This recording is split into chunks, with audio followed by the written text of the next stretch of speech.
Your news starts now. Good evening, I'm Amber Worthy. Happy holidays and thank you for joining us for News 12 Now at 11.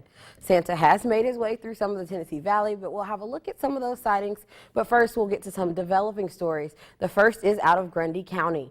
Tonight, police are investigating an officer-involved shooting that led to one person being sent to the hospital and the body of a woman being found in the Colmont area. It happened around 10:30 p.m. last evening following an attempted traffic stop on B Mine Road by Grundy County deputies. They say the male driver reportedly pointed a firearm at the deputy, who then fired into the vehicle several times. They say that driver sideswiped the deputy's cruiser before they lost sight of him. That deputy was not injured. The suspect later crashed on B Mine Road and was transported to the hospital, but now is in custody. The body of 20-year-old Shelby Comer was found inside of that vehicle and has been sent for an autopsy in Nashville to determine the cause of death. This story is still developing. Stay with News 12 for more information as it becomes available. And Chattanooga police tell us that the woman expected to be okay after being hit by a train yesterday. Chattanooga police responded to the call near Market Street and Alton Park Boulevard around 4:30 p.m. The pedestrian was identified as Brittany Boyd. She was walking near the tracks when she was struck by a train operated by CSX.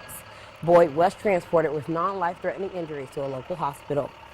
And the city of Copperville issued a boil water advisory to the city's customers as a precautionary measure. According to the Copper Hill City Clerk, Amber Brooks, the city of McCaysville's water pumps are down due to filter issues, and that's where the water comes from for that city. Water was hauled in on fire trucks, and Copper Hill is working to get the problem fixed. The city of Copperville says all water customers should not drink the water without boiling it for 3 to 5 minutes at a rapid boil. They hope to have this problem solved in the next few days. And a man wanted for felony charges stemming from a domestic incident in Varnell. They posted to their Facebook page that 20-year-old Chandler officer that you see on the screen is facing several charges, including false imprisonment, aggravated assault, battery, robbery, criminal trespass, and 2 fraud charges. Police say he should be considered armed and dangerous. And the Salvation Army says that Christmas would not be complete without making sure the homeless in our area had a great breakfast today. They said a long line formed around their building this morning, and it was held at the Recreate Cafe. Christmas presents were also given out to make sure that they had something under the tree this year. So we are their family, and we have volunteers come out and share the Christmas joy with them. A lot of times just sitting with them and eating breakfast or, the brunch, asking them what their favorite Christmas memory is or what their favorite Christmas toy growing up. It's just a real conversation that you and I take for granted. If you know anyone in need and they're looking for a place to give back tomorrow, the annual community Christmas event at Providence Ministries will be from 8 a.m. to 3 p.m. It will be at the nonprofit's headquarters on South Hamilton Street in Dalton. They expect to feed more than 3,000 people. And 2017 was a crazy year in news, and there are some stories we just couldn't stop talking about. Jeremy Roth takes a look back at some of the year's most viral moments. Another year, another slew of viral stories and trends. Among many other things, 2017 was a year to fidget. Fidget spinners became the must-have gadget for kids, adults, even astronauts. Not bad for a toy that does this. Before you knew it, they were everywhere. But because we can't have nice things, there were soon consumer warnings about the gadgets. Some of them posed choking hazards, others were reportedly catching fire. I guess there's such a thing as a hot toy getting too hot. If 2017 had a mascot, it may very well have been a baby hippo named Fiona. The chubby charmer, born 6 weeks premature at the Cincinnati Zoo, seemed destined for viral stardom, with millions of viewers gobbling up new videos from the zoo almost weekly, showcasing Fiona's adorable antics, which included her wobbly first steps, bonding time, playtime, nap time. You get the idea. She even managed to remain the center of attention during a couple's engagement at the zoo, pulling off a successful photobomb, Fiona style. That's our Fiona! Speaking of epic photobombs, an historic building implosion in Atlanta had its thunder stolen by one commuter bus's ill-timed arrival. After 25 years of hosting events, Atlanta's Georgia Dome was set for implosion. But when the moment arrived, a Metro Atlanta commuter bus rolled right in front of the money shot, live on the Weather Channel. Get out of the way, bus! blocking bus turned into a blockbuster online, quickly becoming the go-to meme for spoiling climactic moments of sporting events, weather reports, and election results. It was even interrupting other famous interruptions. All this for one little old bus that arrived right on time at the worst possible time. One little girl showed the power of impeccable timing when she busted in on her father during a live interview with the BBC.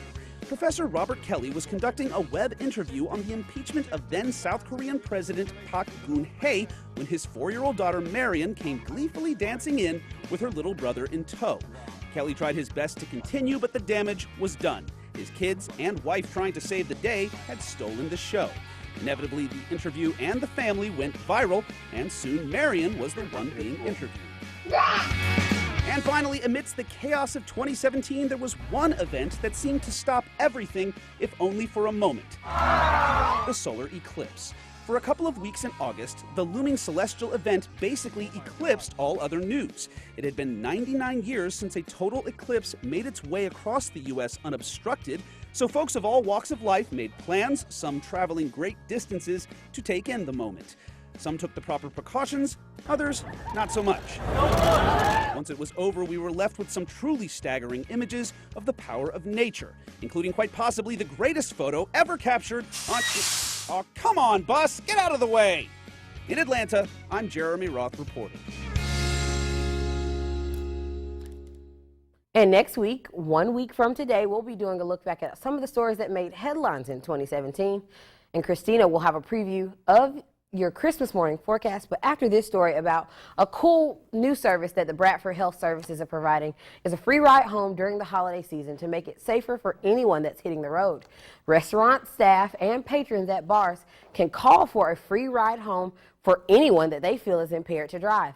It's available from today through the 1st, and this is a free service that will be provided within a 30-mile radius of your home. For more information, call the number that you will see on your screen, and we'll definitely post it onto social media as well. Now, from the EPB Fiber Optics Weather Center, tomorrow's Storm Team 12 forecast. Well, this evening we've been taking a look out at our CHI Memorial camera at Lee Point in 153, seeing if we can spot Santa flying through the sky. So far, we've just seen a few raindrops, a couple of light showers pushed through earlier.